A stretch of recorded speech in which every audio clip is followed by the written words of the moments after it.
Bonjour à tous, donc aujourd'hui nous allons nous atteler à la correction de l'exercice 4, partie 2. Alors, la première question était expliquez pour moi pourquoi les océans limitent le réchauffement de l'atmosphère à court terme, mais peuvent l'aggraver sur le long terme. C'est donc parce que l'eau dispose d'une forte inertie thermique.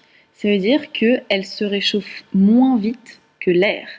En fait, l'eau accumule l'énergie thermique, donc à court terme, cela a pour impact d'empêcher, entre guillemets, le réchauffement atmosphérique, mais à long terme, cette énergie, cette chaleur va être restituée à l'atmosphère et le changement climatique sera irréversible. Pour ce qui est de la question 2, il fallait effectuer deux calculs. Le premier pour avoir une idée de l'augmentation du niveau de la mer si l'ensemble des glaces fondait à la surface de la Terre. Et le deuxième, c'est pour savoir en combien d'années ces glaces, suivant le réchauffement climatique actuel, en combien d'années elles mettraient pour fondre. Donc, première partie qui était assez guidée, on vous demandait premièrement de calculer la surface terrestre. On sait que, et là je me suis trompée, attention, j'ai mis 4pi au carré, mais c'était bien sûr 4pi r au carré, l'aire d'une sphère, on est d'accord. Donc on sait que l'aire d'une sphère est de 4pi r au carré, sachant que le rayon terrestre est de 6370 km, ce qui nous fait une surface de 5,10 fois 10 puissance 8 km². Ensuite, on vous disait que les océans représentaient 70% de cette surface. Donc, pour calculer la surface des océans, il devait donc faire le résultat fois 70, c'est-à-dire fois 0,7, et vous obteniez 3,57 fois 10 puissance 8 km². Ensuite, on cherchait à évaluer l'augmentation de l'épaisseur de l'océan que représenterait la fonte de l'eau des glaciers et des calottes par la surface marine.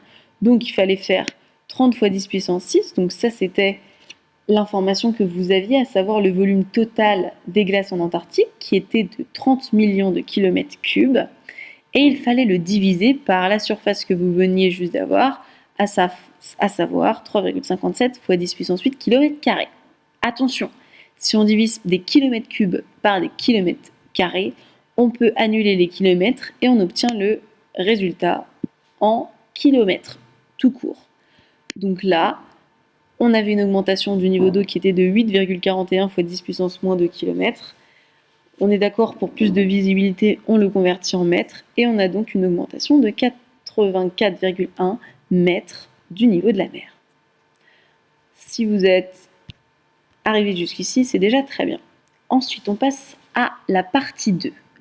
La partie 2, il fallait donc calculer d'abord la masse de glace fondue par an en Antarctique qu'on vous donnait, mais en tonnes. Donc il fallait la convertir en kilos. On avait donc 252 fois 10 puissance 9 tonnes, et en kilos, on est d'accord, fois 10 puissance 3. Pourquoi ? Puisque une tonne égale 1000 kilos, je le rappelle. Donc on fait 252 fois 10 puissance 3, on est d'accord que ça fait, je vous laisse réfléchir dans votre tête, mais ça fait bien 10 puissance 12. Mais là, en l'occurrence, vu que moi, j'ai non pas mis 252, mais 2,52, j'ai décalé 2 fois la virgule vers la gauche. Donc, je peux rajouter 2 à mes puissances de 10. Donc, 10 puissance 12 plus 10 puissance 2, fois 10 puissance 2 plutôt, ça fait bien 10 puissance 14 kg.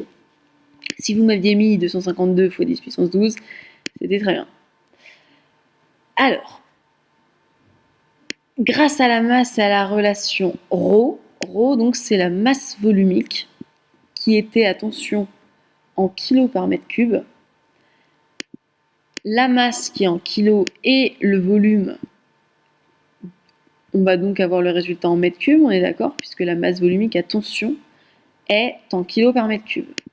Donc si on inverse un peu l'équation, on peut avoir mètre égale volume fois ρ, donc la masse volumique, Et donc volume égale masse divisé par la masse volumique.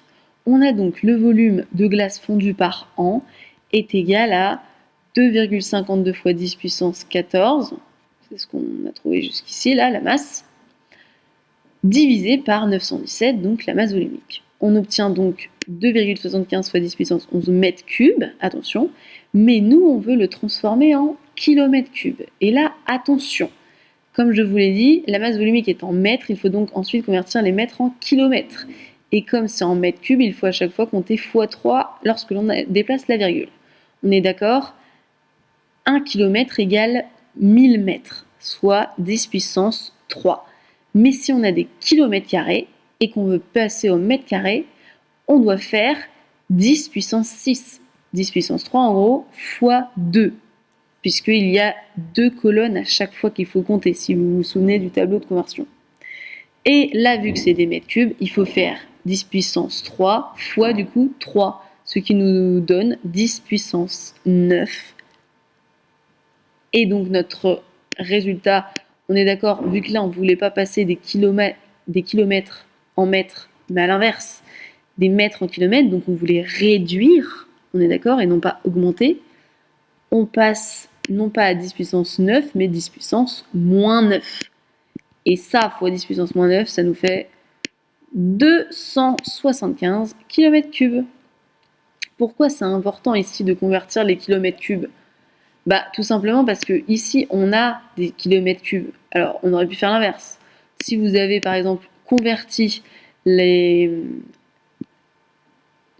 kilomètres cubes de la masse totale en mètres cubes et que vous aviez laissé ça en dessous, c'était bon aussi, hein, peu importe. Soit vous mettez tout en mètres cubes, soit vous mettez tout en kilomètres cubes.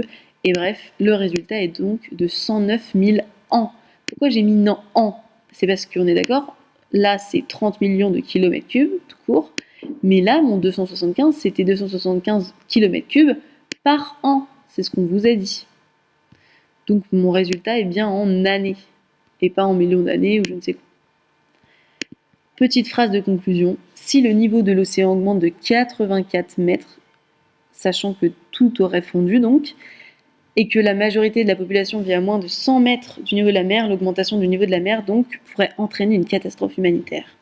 Cependant, la fonte totale au rythme actuel prendrait 109 000 ans, ce qui permettrait à l'être humain de s'adapter.